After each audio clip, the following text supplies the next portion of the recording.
नमस्कार, मैं हूं प्रदीप कुमार। आप देख रहे हैं पॉलिटिकल आइडिया। पॉलिटिकल आइडिया के आज के इस अंक में आप सभी दर्शकों का बहुत बहुत स्वागत है। मित्रों, कुछ तो ऐसा है महागठबंधन में जिसका तोड़ एनडीए के पास नहीं है, ठीक है। और आज उसी दांव की बात तेजस्वी यादव ने की। तेजस्वी यादव ने आज आयोजित प्रेस कॉन्फ्रेंस में जिन मुद्दों को उठाया है, जिन मुद्दों पर चुनाव लड़ने का फैसला किया है, वो मुद्दे ऐसे हैं जिसका जवाब एनडीए के पास नहीं है, बीजेपी के पास नहीं है, जनता दल यूनाइटेड के पास नहीं है। क्या हुआ आज ऐसा? आज सबसे पहले समझिए कि आज सुबह में जब तेजस्वी यादव ने मीडिया कर्मियों को इनवाइट किया पत्रकार वार्ता के लिए, प्रेस कॉन्फ्रेंस के लिए, तो लोगों को लगा कि महागठबंधन के जितने भी सहयोगी हैं सभी आकर इस बात की घोषणा करेंगे कि उनके अंदर आपसी समन्वय, आपसी सहमति, सीटों पर आम सहमति बन गई है और कहां से कौन कौन पार्टियां अपने अपने उम्मीदवारों को उम्मीदवारी वापस लेगी। लेकिन कुछ ही देर में तेजस्वी यादव के आते ही जब ये दिखा कि महागठबंधन के और कोई दल के प्रतिनिधि वहां पर नहीं है, केवल तेजस्वी यादव है और तेजस्वी यादव के साथ राष्ट्रीय जनता दल के प्रवक्ता ही मौजूद है, तो फिर लोगों को बातें समझ में आई। तेजस्वी यादव ने अपने इंट्रो में ही कहा कि वो कुछ स्कीम्स की घोषणा करने वाले हैं, और जब तेजस्वी यादव ने कई स्कीम की घोषणा की तो फिर एनडीए के लोगों ने कहा, कहां से लाओगे पैसा, कहां से लाओगे पैसा? क्योंकि आपको याद होगा इससे पिछले बार भी जब तेजस्वी यादव ने प्रेस कॉन्फ्रेंस किया था और ये कहा था कि हर परिवार में एक व्यक्ति को सरकारी नौकरी की गारंटी देंगे, 20 महीनों के अंदर हर उस परिवार को सरकारी नौकरी मिलेगी जिस परिवार में कोई व्यक्ति सरकारी नौकरी में नहीं है। तब भी यही प्रतिक्रिया व्यक्त किया गया था एनडीए के द्वारा। लेकिन पिछली बार 2020 में जब तेजस्वी यादव इस प्रकार की घोषणाएं कर रहे थे तो एनडीए के पास जवाब हुआ करता था। नीतीश कुमार कहा करते थे, कहां से लाओगे पैसा, बाप के घर से लाओगे कि होटवार जेल से लाओगे? इस बार नहीं कह सकते हैं। क्यों नहीं कह सकते हैं? इसलिए नहीं कह सकते हैं कि नीतीश कुमार की सरकार के दौरान जब तेजस्वी यादव डिप्टी सीएम थे तभी बिहार में जो सरकारी नौकरी बांटने की प्रथा शुरू हुई अभी तक जारी है। भले ही तकनीकी रूप से इसका श्रेय मुख्यमंत्री को जाता है, लेकिन जो परसेप्शन, चूंकि चुनाव तो परसेप्शन पर जीती जाती है, तो परसेप्शन क्या है? परसेप्शन तो जनता के बीच संदेश यही है ना कि तेजस्वी यादव उप मुख्यमंत्री बने तभी सरकारी नौकरी बनी। और सरकारी नौकरी मुद्दा बना, इसलिए बना कि तेजस्वी यादव ने 5 लाख 10 लाख सरकारी नौकरी को विषय मुद्दा बनाया।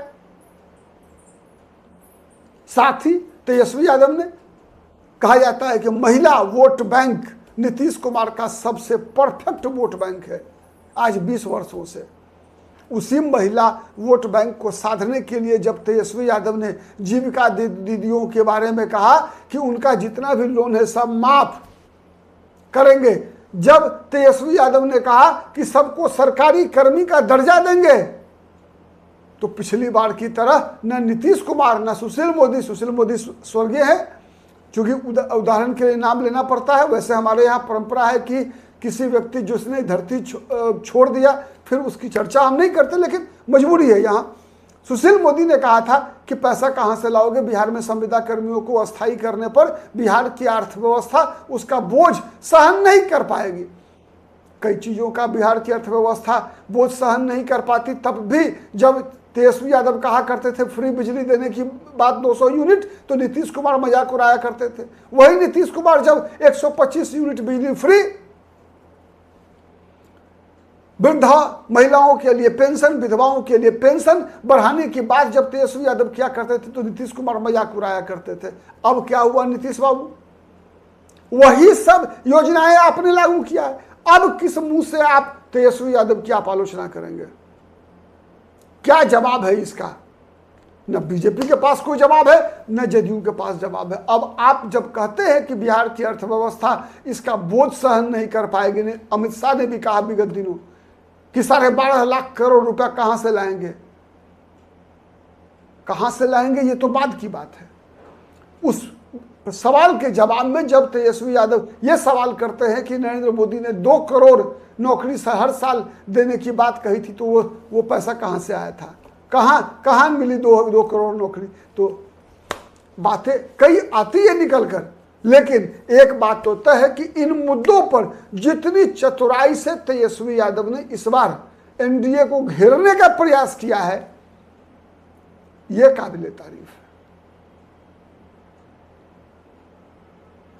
तीसरा, तो महिला के मामले में मैंने बताया अभी जितनी योजनाएं महिलाओं के लिए, चूंकि सबसे बड़ा फैक्टर जो है नीतीश कुमार का ताकत का, वो है महिला।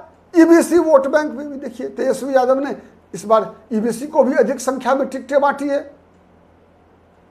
ईबीसी पर फोकस रहा है, ईबीसी को प्रदेश अध्यक्ष बनाया आरजेडी ने।